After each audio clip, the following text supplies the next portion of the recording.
Funding for this edition of Remember Them with Steve Adubato and Jacqui Tricarico has been provided by Community Food Bank of New Jersey, NJM Insurance Group, serving New Jersey's drivers, homeowners, and business owners for more than 100 years. RWJ Barnabas Health. Let's be healthy together. The New Jersey Education Association. Horizon Blue Cross Blue Shield of New Jersey. Here when you need us most. The Russell Berry Foundation, making a difference. New Jersey Sharing Network. And by the New Jersey Economic Development Authority. Promotional support provided by New Jersey Globe.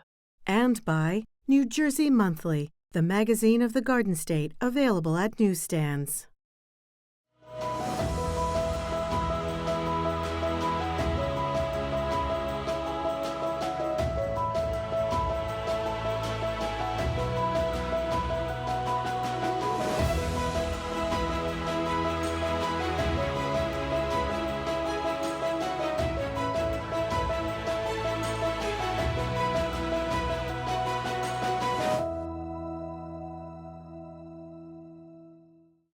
Hi, everyone. Steve Adubato, Jacqui Tricarico, our co-anchor on Remember Them. You're seeing us on one-on-one as well. Jacqui, we kick off this Remember Them, remembering a great friend of ours, Joe Fiordaliso, who was the president of the New Jersey Board of Public Utilities. He passed in the fall of 2023. I mean, Joe was such a supporter, a champion of alternative uses of energy, climate change. He was talking about it way before it became popular. Talk about that interview, because you also, I think you did an interview with Joe right before he passed, and we never actually even aired it, obviously, but we'll see a clip from it here, Jacqui. Yeah, that's correct, Steve. So we decided to take a couple clips from people who mattered to Joe, who impacted Joe's life, as well as interviews that you and I both did with Joe over the years, to remember him here on Remember Them. So first up, we will see a clip of Christine Guhl-Sadovy, the new president of the BPU, who took over after Joe's untimely death. And she talks about Joe and what he meant to her and how she's following in his footsteps. And then we see an interview that you did with Joe many years ago about the importance of the BPU and what he's trying to accomplish. And then, like you said, Steve, I had the privilege of sitting down with Joe at the BPU offices in Trenton. It was on August 3rd, so just a month and a half before he passed away. And we talked about a variety of different things, one of those being electric vehicles. So you'll see a clip from that and him talking about the legacy that he wanted to leave behind for his grandchildren and his great-grandchildren and all the generations to come. So seeing those three clips together next, you'll get a little bit more of a sense of who Joe Fiordaliso really was. So on behalf of Jacqui and the Remember Them team, we remember a very special public servant, Joe Fiordaliso.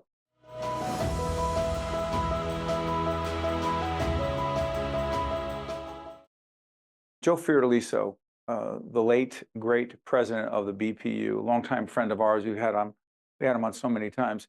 You worked with him. You knew him well. We saw each other at Joe's wake.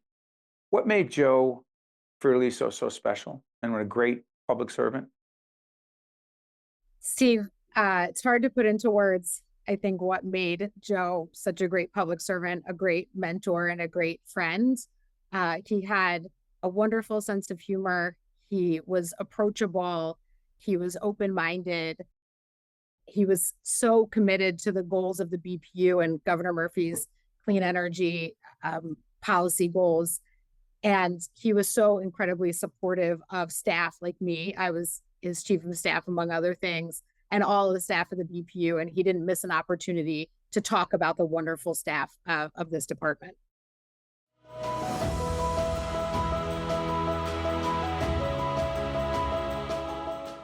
Describe the Board of Public Utilities. What is the main responsibility at the board?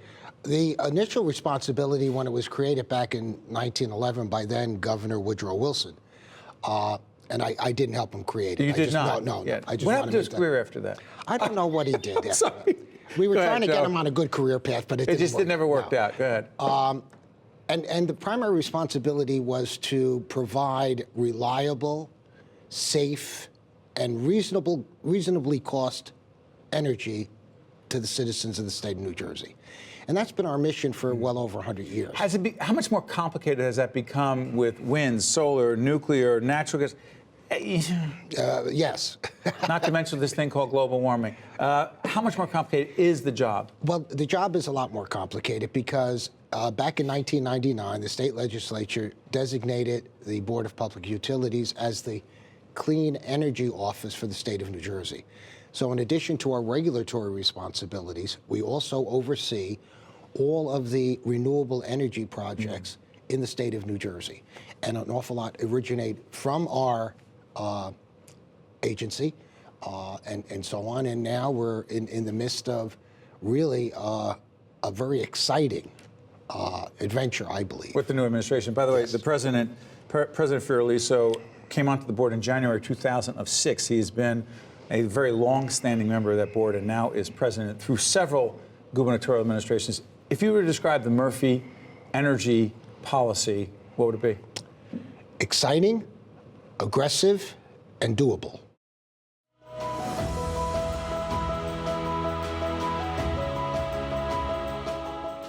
The Board of Public Utilities has been working hand in hand with the governor's office for many years now on the Energy Master Plan. Now, this plan has a very ambitious goal of reaching 100% clean energy in the state by the year 2050. And I know there's been a lot of programs and incentives that have come out of your office, along with the governor's office, to reach those goals. One area that you and your team are currently working on is electric vehicles. First, help us understand the amount of pollution that our transportation sector is putting out here in the state. 40% of the carbon that is emitted in the state of New Jersey comes from transportation. And if you drive on the Parkway and the Turnpike every day, like I do, from Essex County down to here, you can see why. I mean, we just have too many cars. We have too many trucks. We have too many buses. So our area of concentration is to focus on the electrification of our transportation system. Now, that doesn't happen overnight, Jackie, and just like everything else doesn't happen overnight. So it's important that we make a conscious effort and be aggressive in our approach. And that's what we have to do if we're going to reduce the carbon in our environment.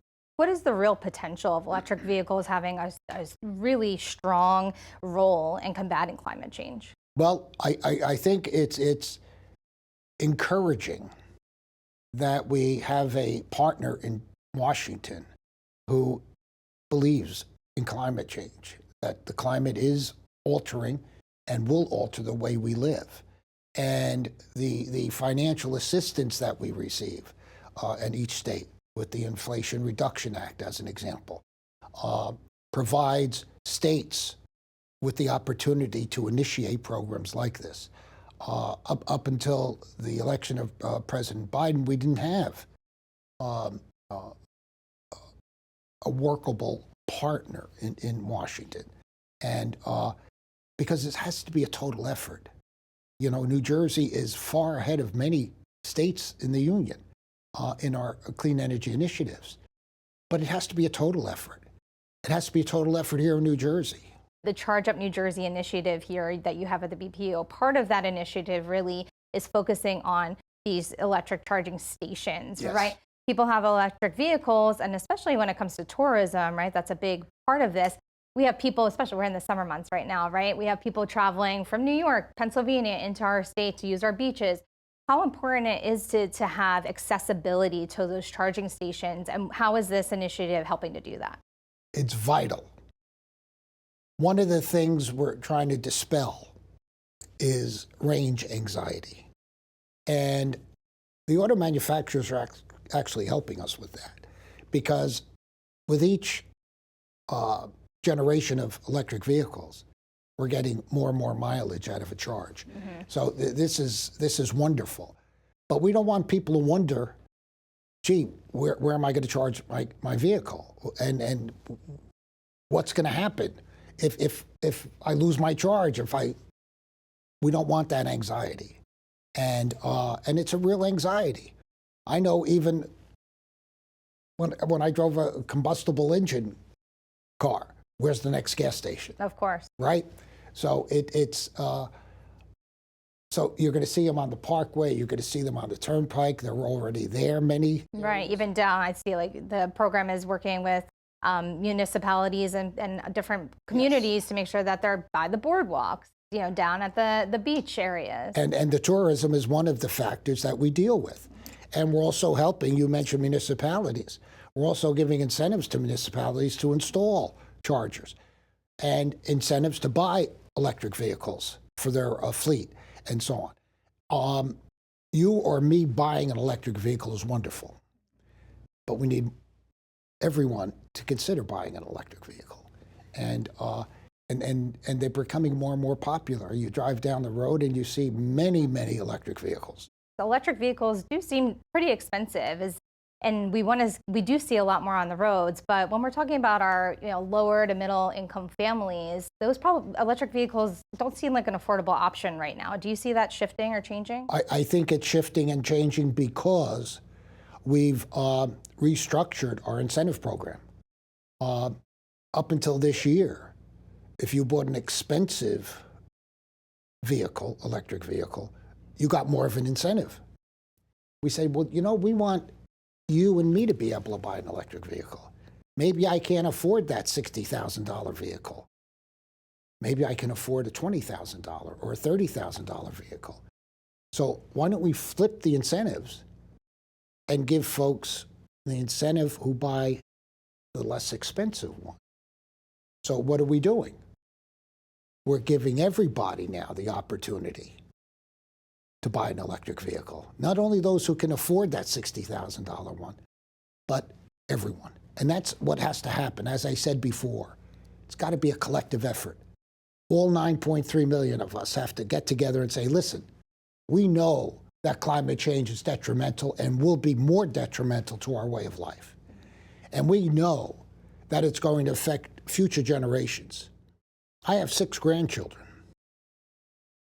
They're going to have children. I'm going to be judged we are going to be judged on how well we mitigate the effects of climate change. To see more Remember Them programs, visit us online at rememberthemnj.org. Find us on Facebook at facebook.com/Steve Adubato, PhD, and at facebook.com/Jacqui Tricarico. And follow us on X at Steve Adubato.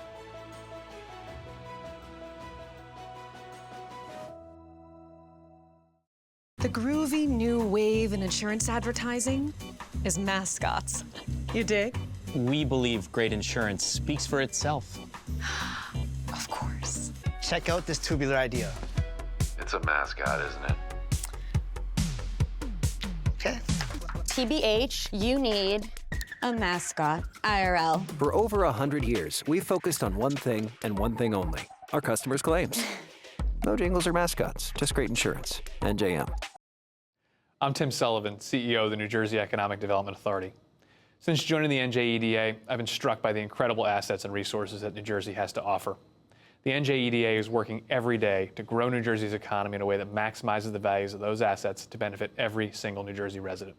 This includes more support for small businesses and a focus on reclaiming New Jersey's position as a leader in the innovation economy. Visit njeda.com to learn more about how NJEDA is building a stronger and fairer New Jersey economy. I'm very grateful that I'm still here. That's me and my donor when we went to celebrate our first anniversary. With a new kidney, I have strength. They gave me a new lease on life. I'm still going everywhere and exploring new places. Nobody thought I was going to be here. Nobody. And I look forward to getting older with my wife. That's possible now. We're transforming lives through innovative kidney treatments, living donor programs, and world-renowned care at 2 of New Jersey's premier hospitals. They gave me my normal life back. It's a blessing. RWJ Barnabas Health. Let's be healthy together.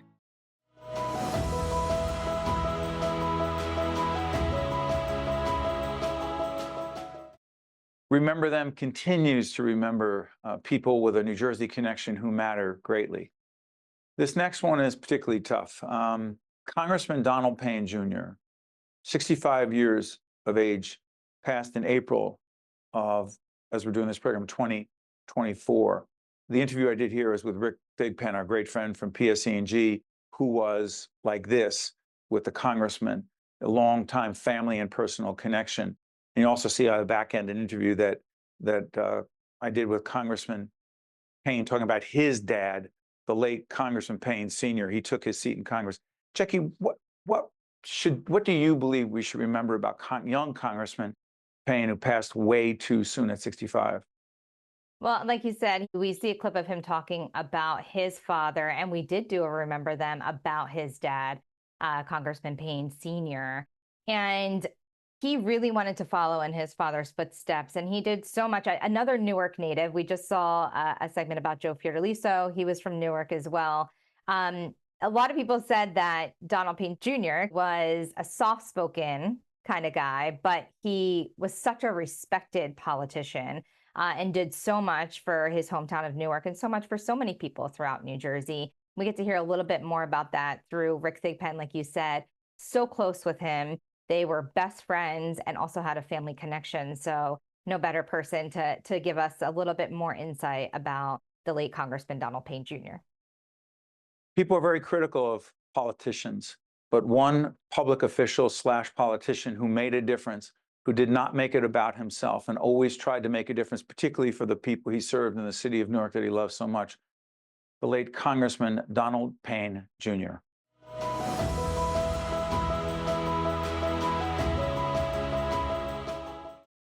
What did he teach you about the importance of service?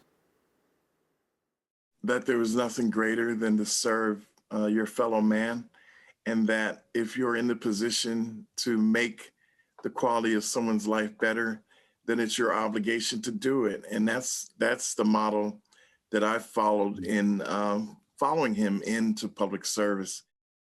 We're now joined by our longtime friend who, while he's joined us on Remember Them one-on-one many times, because he's a historian, because he understands about the past and how it connects to where we are today. This interview, this conversation is much more personal. Rick Thigpen is Senior Vice President of Corporate Citizenship at PSEG. We are remembering Congressman Donald Payne Jr. Good to see you, my friend.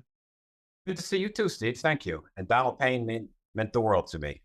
We did Remember Them on Donald Payne Sr. We never expected to, never wanted to do one about Donald Payne Jr., member of Congress, died way too young.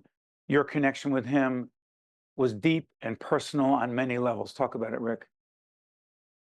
Steve, Donald Payne and his father have made a big impression on my life. His father and my father, along with Bill Payne, Donald's brother, were political friends and allies and distant cousins, as it turns out, and worked together for many years to kind of rise in the world of politics in Essex County, as you might have noticed yourself. I am the same age as Donald Jr., and so we participated in that together for many years, and Donald really came into his own in the later part of his life, and I was a part of that journey with him. But the Paynes have made an enormous impression on my life, and I will miss him forever and ever. I want to talk about some of Congressman Payne's accomplishments in Congress. Yes. Well-liked, well-respected, reach across the aisle, always wanted to do what was right for his constituents, particularly those in the city he loved so much, Newark, New Jersey. Talk about that first, Rick. Yes, boys, that's an understatement. I'll start at the very end. At his funeral, Hakeem Jeffries spoke, the House Democratic leader, and called Donald Payne the most prolific legislator in his class. And you know, that was absolutely true. Donald was a prolific legislator.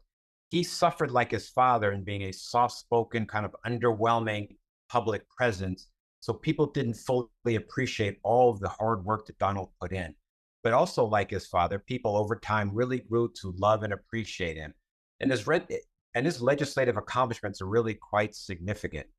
He worked on a variety of topics, you know, because he had his own health challenges. He was very active with colorectal cancer, first off, which is what took his father, and to make sure that polyps were covered by Medicare. He worked on peripheral artery disease, which is something he suffered from as a diabetic, to ensure that people didn't have unnecessary amputations, which research showed disproportionately affected poor people and people of color. So that was something he worked on. But also as chairman of the House Transportation Subcommittee on Railroads, Pipelines, and Hazardous Materials, He stepped in during the famous almost rail strike in 2022 and That's right. worked along with the White House, passed legislation to get a collective bargaining agreement approved and put into practice to avert a strike and to avert the damage to our economy.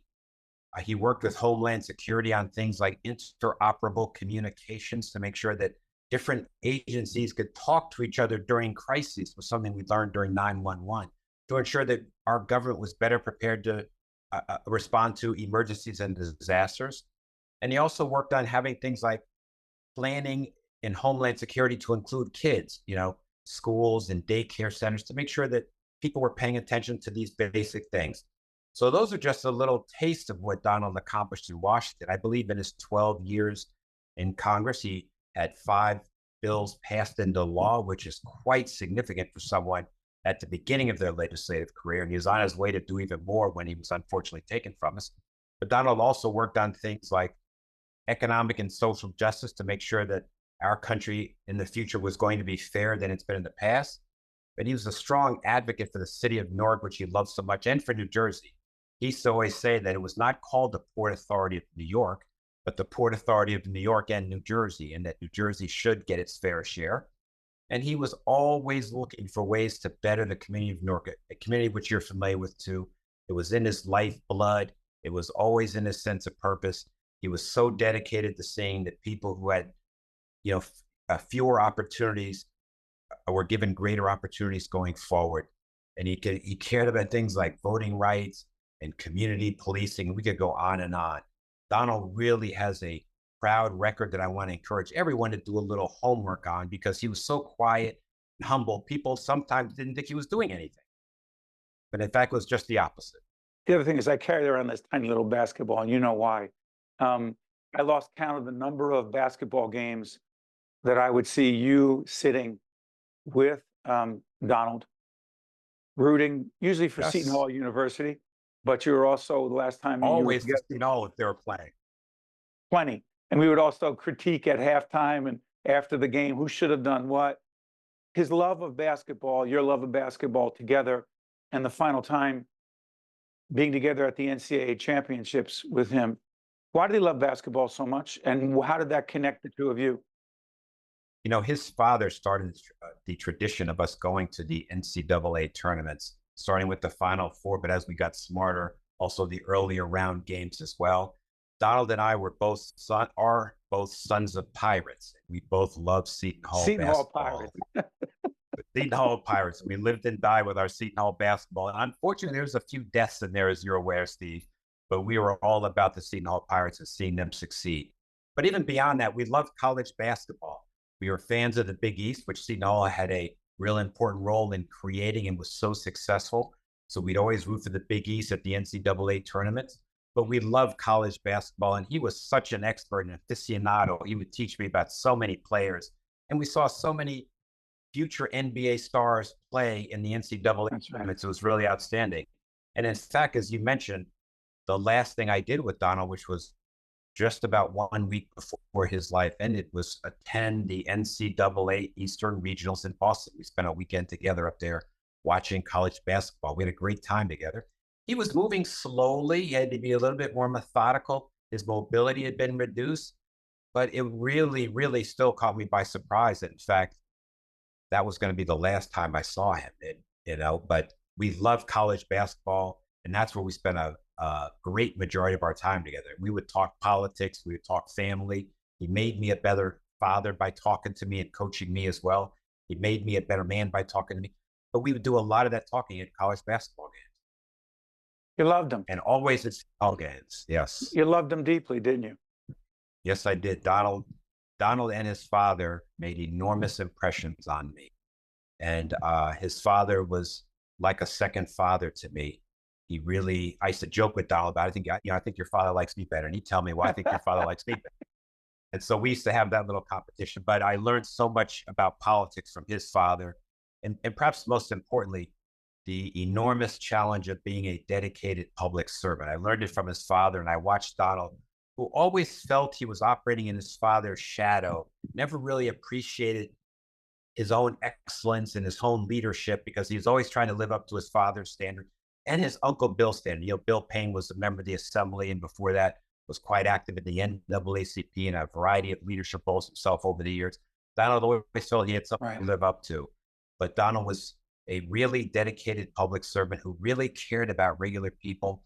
And I always make the joke that because of Donald Payne, I have spent more time on Bergen Street than any public service executive in history.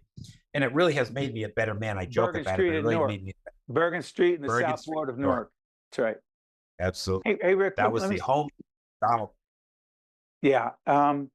P.S. Go on our website, which will be up right now. Look at the original. I shouldn't say the original Donald Payne. The Remember Them that we did on Donald Payne Sr., which actually also featured Donald Payne Jr. talking about his dad. And Rick, Remember Them would not be what it is if it were not for your inspiration, your advice, your guidance, and your urging me, our team, to do this.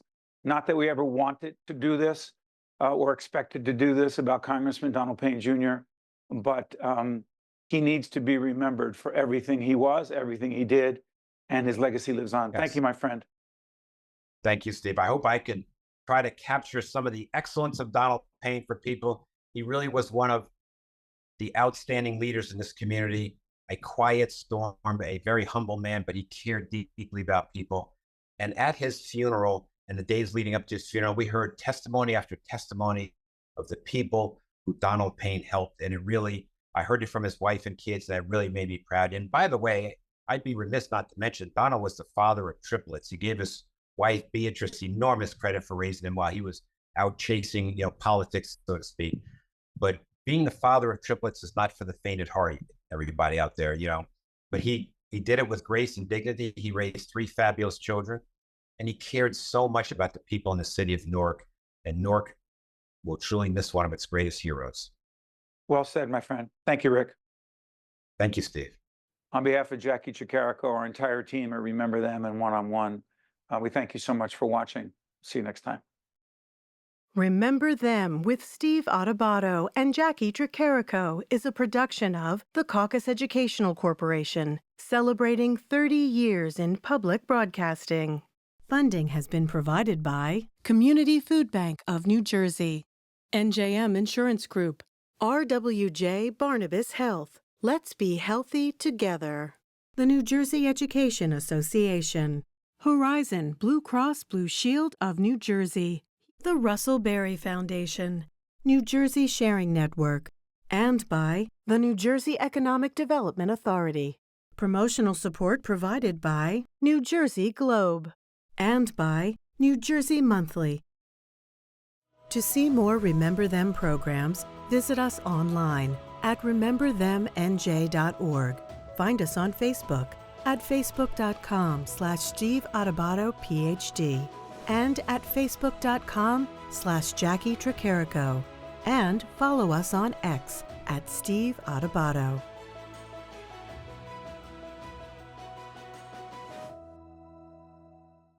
The groovy new wave in insurance advertising is mascots. You dig? We believe great insurance speaks for itself. Of course. Check out this tubular idea. It's a mascot, isn't it? Okay. TBH, you need a mascot, IRL. For over 100 years, we've focused on one thing and one thing only, our customers' claims.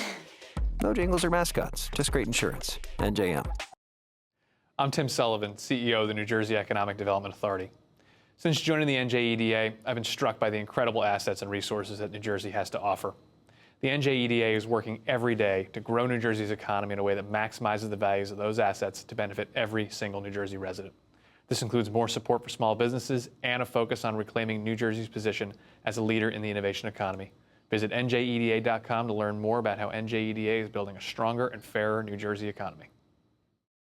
I'm very grateful that I'm still here. That's me and my donor when we went to celebrate our first anniversary. With a new kidney, I have strength. They gave me a new lease on life. I'm still going everywhere and exploring new places. Nobody thought I was going to be here. Nobody. And I look forward to getting older with my wife. That's possible now. We're transforming lives through innovative kidney treatments, living donor programs, and world-renowned care at 2 of New Jersey's premier hospitals. They gave me my normal life back. It's a blessing. RWJ Barnabas Health. Let's be healthy together.